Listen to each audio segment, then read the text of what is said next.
Всем привет, с вами Вика. Давайте посмотрим новый расклад Таро для мужчин.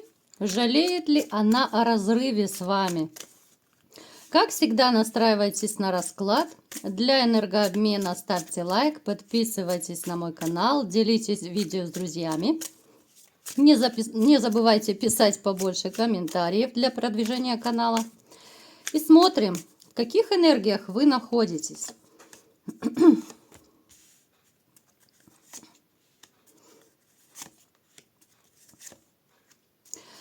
А как хочется влюбиться. Вот почему-то сразу у меня появилась эта фраза.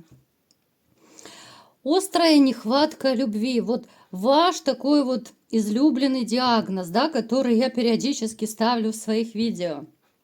Вы человек, которому жизненно необходима вторая половинка.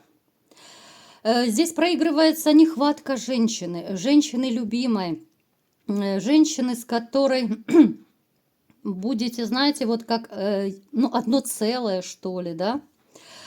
Вы человек, который очень ценит взаимность. Вот вы такой, если к вам по-хорошему, если вам будут отдавать, да, все то, что вы даете человеку, ну, вы горы свернете просто. Вы такой, знаете, по натуре, то, что добряк, это само собой. Вы и весельчак, вы компанейский, вы очень такой гостеприимный товарищ.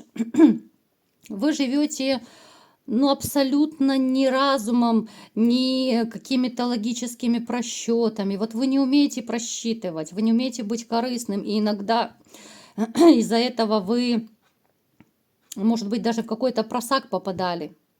Потому что вот слишком прямолинейный, слишком честный, такой, слишком порядочный, по крайней мере, вы пытаетесь быть, да, ну, я не беру там какие-то редкие исключения, может быть, единичные случаи, когда ради пользы дела приходилось где-то что-то там подмахлевать.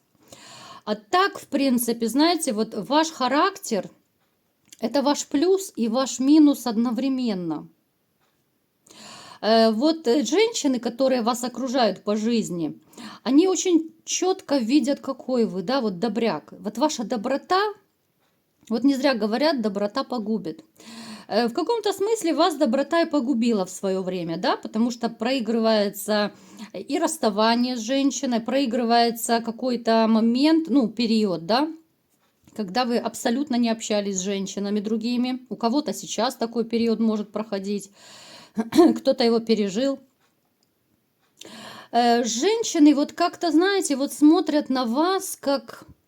Да, на добряка это однозначно смотрят, но с другой стороны, вот то, что вам попадались какие-то, то ли это корыстные, расчетливые женщины, это уже, конечно, большой минус. И вот они как раз пользовались вашей добротой целенаправленно. Далее, что еще о вас можно сказать? Ну и снова вы выпадаете императором. Император превыше всего, да? Опять-таки, у вас очень сильная интуиция, можете даже обладать магическими способностями, есть тяга к психологии, к эзотерике, да? То есть вы изучаете все науки, которые с этим связаны. Кто-то, может быть, нумерологией интересуется, да, это не обязательно, что вы профессионально этим занимаетесь. По крайней мере, может быть, там литературу читаете, видео смотрите, которые связаны с этим. Причем вы начали интересоваться этим после того, что у вас вот произошло в вашей жизни, ну, с женщиной, да, после разрыва, скорее всего. Далее. Знаете, вот я бы сказала, что касательно тех из вас, кто поставил крест на себе, вот как, ну, как на мужчине, да, все взрослые люди, будем говорить прямо. Вот именно мужской силы у вас еще хоть отбавляй. Я сейчас говорю про интимную сферу, потому что у вас проигрывается, ну так, давненько, я думаю, воздержание было. Либо же оно очень редкое бывает, но, скорее всего, я думаю, что его, ну, не было, как бы, да, интима длительный период, потому что вы, ну, вы не будете прыгать на первую попавшуюся. Для вас важна одна единственная любимая женщина. Напишите в комментариях, есть такой момент или нет. Вы такой человек, который очень постоянный, вы постоянный во всем. И в выборе женщин, да, вот если вы с одной, то с одной. Вы постоянны и по работе. Вы постоянства придерживаетесь, ну, во всем, даже в быту, в мелочах. Я не знаю, вот, ну, во всем, где только можно. Боже, что-то я охрипла снова. Далее, смотрите. Несмотря на то, что вы, с одной стороны, да, вот казалось бы, такой сильный император, который любит надежность, стабильность и так далее, ваш внутренний ребенок, ну, он так и остался в вас.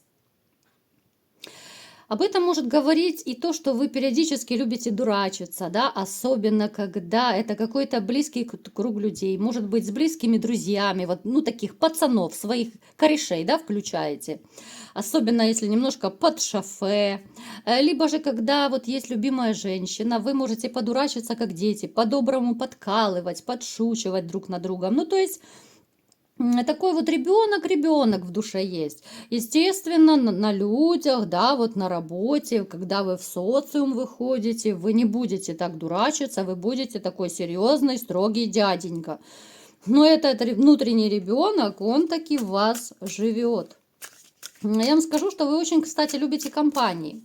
Вы, поскольку такой компанейский товарищ, то может быть, что у вас очень много, ну как очень много, относительно много друзей-приятелей, которые всегда могут вас поддержать, помочь, да, вот есть такие надежные друзья, я не скажу, что их много, приятелей побольше, а вот надежных друзей очень мало, ну так, один-два и обчелся.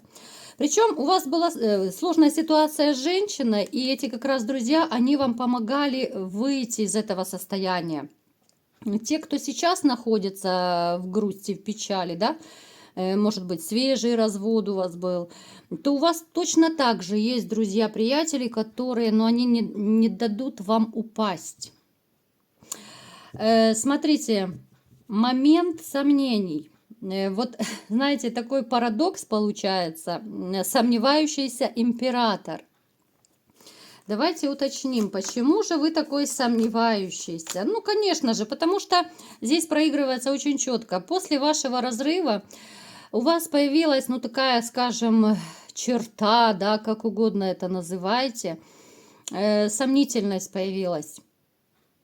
Именно после разрыва, именно после разочарования вы очень так осторожно подходите к выбору людей, к общению с людьми, и это касается не только женщин. Вы настолько стали осторожничать, вы настолько стали как-то вот недоверчивый.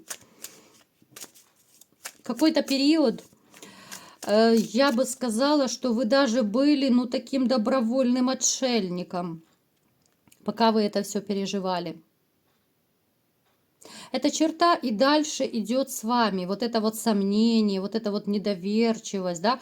Хотя на самом деле, я вам скажу, вы, как мужчина, вы очень сильный, да. Я бы даже сказала, вы по жизни, ну, для всех вы кажетесь даже в чем-то, может быть, властным. Это может быть внешность просто, это может быть, я не знаю, манера общения ваша. Некоторые люди считают вас строгим, там, сердитым, властным, да, хотя вы добряк в душе. Вот добряк и все. Женщины, дети, ну, смело могут видеть с вас веревки. Это 100%. Поэтому вы и страдаете из-за своей доброты, как я уже и говорила. Итак, давайте теперь смотреть, какая же женщина пришла к нам сегодня на расклад и жалеет ли она о разрыве с вами. Да, это та женщина, с которой у вас произошел разрыв. Смотрите, какие ужасные карты, да? Это как раз та самая пришла холодная женщина, та самая снежная королева. Вот холодная – это однозначно. Знаете, от нее даже может чисто энергетически веять холодом. Она может быть эмоционально холодная. Здесь может проигрываться момент, когда она, даже будучи с вами, допустим, в отношениях, она не давала вам той заботы, той ласки, того внимания, да, она любила исключительно себя. У вас проигрывается острая нехватка именно вот женского такого внимания, женской заботы, нежности, все то, что должна давать нормальная жена. Из-за этой женщины у вас очень много душевных ран. Причем она ранила не только вас в своей жизни, я вам скажу по секрету, может быть, кто-то не знает. У нее до вас и после вас были мужчины, которым она делала очень и очень больно. Это человек, ну, это женщина, да, вот, которая несет в своей жизни исключительно негатив и разрушение. Вот почему-то у меня с ней, знаете, вот идет постоянно такая очень негативная информация. Я пытаюсь уловить хоть что-то в ней позитивное, и, честно говоря, я не могу этого сделать. Она очень двуличная, она очень такая, ну, лживая, скорее всего, интриганка даже, может быть. Она, она даже внешне может быть не очень приятная. То ли это такое жесткое выражение лица, то ли это, ну, еще какой-то сварливый характер, такой конфликт ходячий, да, вот бывают такие люди, которые вот заходят в помещение, и ты просто, ну, я не знаю, каждой клеточкой чувствуешь, что вот как будто скандал зашел. Этот человек, знаете, я вам скажу так, секретный секрет, она, в принципе, она собой ничего особого не представляет. Я даже склоняюсь к тому, что ну, как бы вырасти в такую женщину, которой она сейчас стала, много в чем вы помогли ей.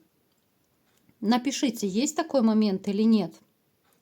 Как будто вот вы ее сделали, вы ее взрастили, да, вот вы ее слишком сильно поливали.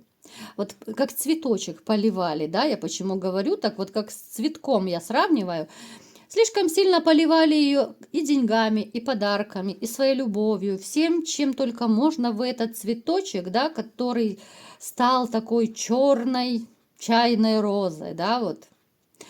Это, знаете, как гадкий утенок превращается в лебедя. Но я не скажу, что она прям в лебедя превратилась, потому что вот эти ее какие-то, ну, замашки, что ли, да, из прошлого, из детства, может быть, которые ей привили родители, в которых она, может быть, жила, да, вот общалась. Но это в ней, конечно, неискоренимо и неистребимо однозначно. В общем, знаете, одной фразой ее можно назвать «человек-разрушитель». Разрушитель всего.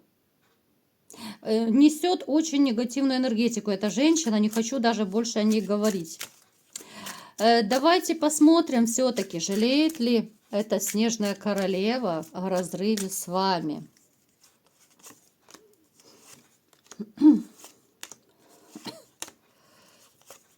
Ой, а что ж такое? А что ж так, королеву опустили или попустили? Смотрите, ей живется без вас далеко не сладко. Это так, я сейчас в двух словах расскажу, да, может быть, кому-то интересно. И отсюда все вытекающие последствия. Хочет она вернуться, либо же жалеет она о разрыве и так далее. Смотрите, сказать, что она счастлива в личной жизни, нет 100%. Она может вам рассказывать, вот даже если кто из вас общается с женщиной этой, с бывшей, так сказать, она может вам песни, пляски петь от и до, да, вот как она счастлива, как она там любима и любит и так далее, вся в шоколаде. Но я вам скажу подноготную, это совершенно не так, это вранье будет чистой воды. Потому что у нее сейчас жизнь стала намного тяжелее без вас, тяжелее и финансово, тяжелее морально, вообще во всех смыслах тяжелее. Потому что ей приходится тянуть лямку даже той же бытовухи, она тянет эту лямку сама. Раньше вы решали все вопросы, да? А раньше вы финансировали это все. Сейчас ей это самой приходится. Плюс я скажу, что у некоторых из ваших женщин может проиграться какой-то депресснячок, да, вот упадок такой, вот настроение. Даже, можно сказать, добровольное отшельничество, либо сейчас, либо вот она прошла этот период. Почему же? Потому что она никому не нужна. Вот она сейчас начинает понимать, что она никому не нужна. Я имею в виду мужчин. Вот она не нужна. Вот она отшельница и себя чувствует никому не нужной. Абсолютно не нужна. А она-то привыкла, вот смотрите, быть распрекрасной, да? Она-то привыкла быть в центре внимания, она-то привыкла быть звездой королевишной. А сейчас превратилась в какую-то отшельницу, которая, знаете, вот осталась вообще одна в этом мире. Вот какая-то белая ворона просто. И похоже, что от нее даже друзья-приятели отвернулись. Она с родственниками не очень ладит. У нее могут быть проблемы даже с матерью родной. Человек, который, знаете, был когда-то на пьедестале, а сейчас она начинает падать, либо же упала. И падать очень больно и очень неприятно. Давайте-ка все-таки конкретно посмотрим, жалеет ли она о разрыве с вами.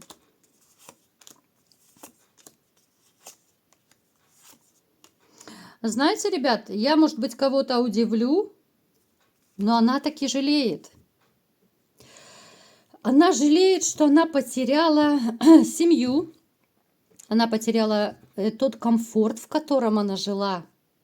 Она потеряла того самого человека, которого когда-то она считала судьбоносным. Кстати, давно-давно, может быть, в самом начале, она вас считала своим судьбоносным мужчиной. Она только сейчас, вот когда сравнила, она поняла, что для нее значили вы. Не зря ведь говорят, все познается в сравнении. Она сейчас, да, она ностальгирует.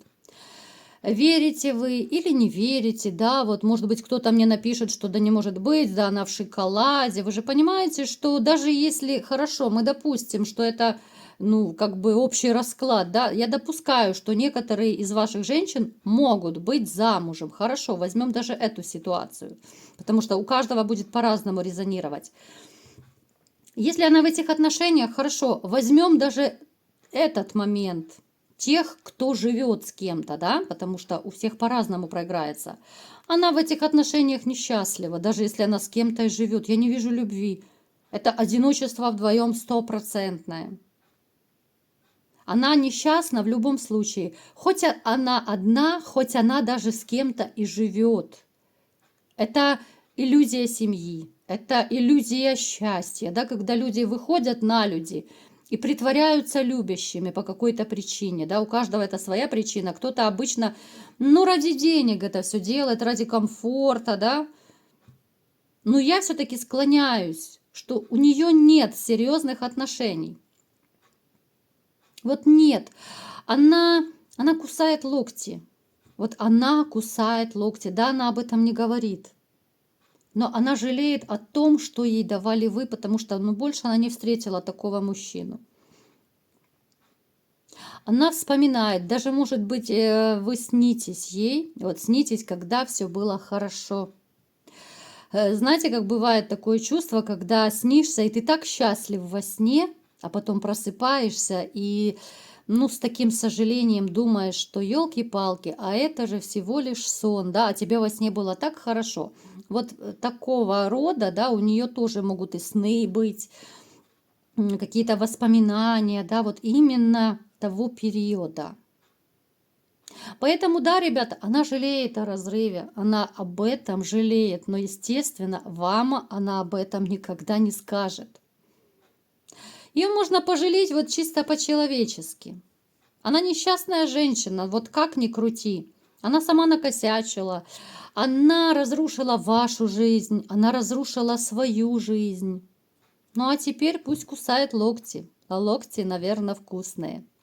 Вот такой был расклад. Кому понравился, ставьте лайк, подписывайтесь на мой канал, делитесь видео с друзьями и всем пока!